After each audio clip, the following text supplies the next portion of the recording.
Unit 9, Reading Comprehension, page 98. The Outback Survival Guide. Do's. Read the text and answer the questions that follow. Take enough water with you. You can survive for many days without food, but not without water.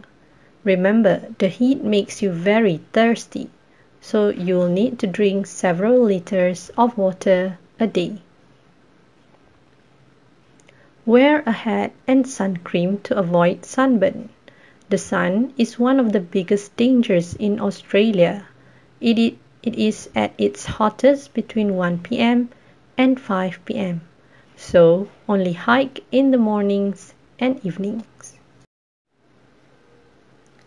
So the first paragraph is telling you to take enough water, ambil air yang mencukupi. Okay, you can survive, boleh hidup banyak hari tanpa makanan, without food, but not without water, tetapi bukan tanpa dengan air. Dan dikata the heat, panas tu akan membuatkan kamu very thirsty, sangat dahaga. So you'll need to drink several liters of water a day. Jadi kamu perlu minum beberapa liter air setiap hari. Paragraph 2 is telling you to wear a hat, pakai topi, and sun cream to avoid sunburn, untuk mengelakkan sunburn.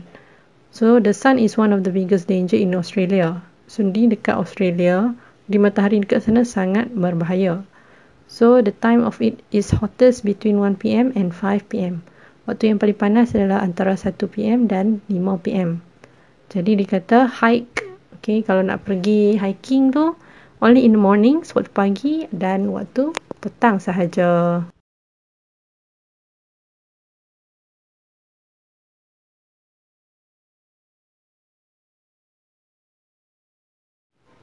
Plan your route carefully. Make sure you have a detailed, up-to-date map which shows places where you can find water. You should also have a GPS receiver to prevent getting lost. Tell someone where you are going, what route you plan to take, and when you expect to arrive. So paragraph 3 is telling you to plan your route. So rancang perjalanan carefully, dengan berhati-hati. So make sure you have a detailed, yang terperinci, up-to-date map, peta, which shows places where you can find water. Jadi nak dalam peta tu kamu tahu tempat untuk cari air. You should also have a GPS receiver to prevent getting lost. Jadi dikata lebih baik kalau ada GPS to prevent, mengelakkan getting lost, daripada sesat. Paragraph 4 is telling you to tell people, bagi tahu someone where you are going. So kena bagi tahu orang kamu nak pergi mana, and what route, jalan mana you plan to take, and when you expect to arrive, bila kamu jangkakan akan sampai.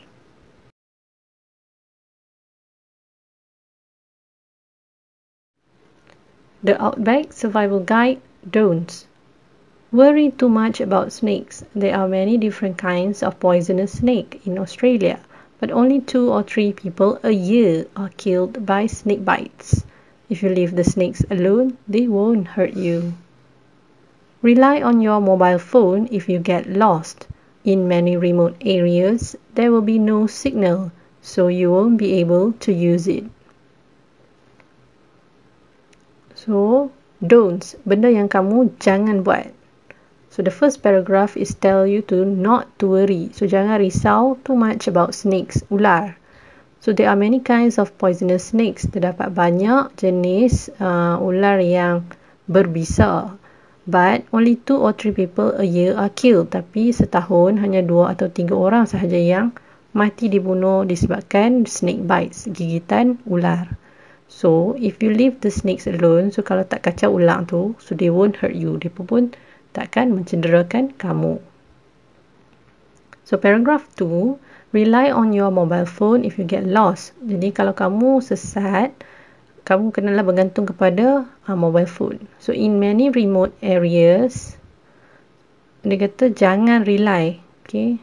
Jangan rely on your mobile phone sebab kita selalu bergantung. Tapi kalau sesat, Dia kata in many remote areas, di kawasan yang pedalaman, there will be no signal. So tak ada signal. So you won't be able to use it. Jadi kamu tidak boleh menggunakan mobile phone.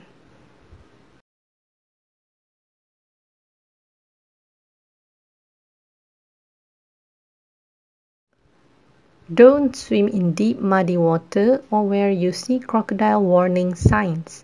Crocodiles are dangerous animals and attacks often happen in Australia.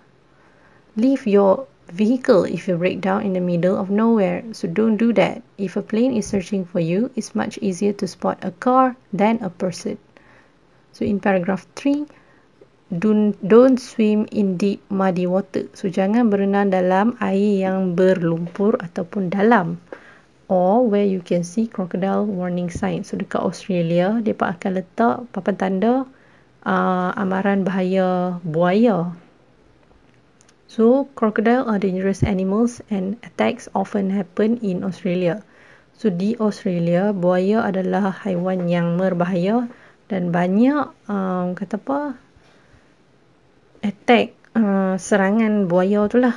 So selalu berlaku di Australia. So jangan berenang dalam air yang ada sign tu lah. Okay. The fourth paragraph dia kata don't leave your vehicle. So jangan kamu tinggalkan kenderaan if you break down in the middle of nowhere. So kalau kereta tu rosak di tengah-tengah jalan yang agak sunyi ke apa ke, dia kata don't leave your vehicle. So jangan tinggal.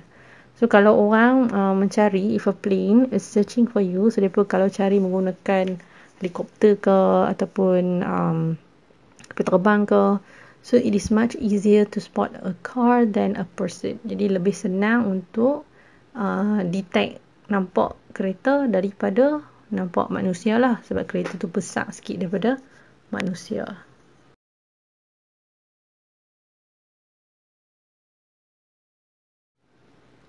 So now, copy the question into your book and answer them.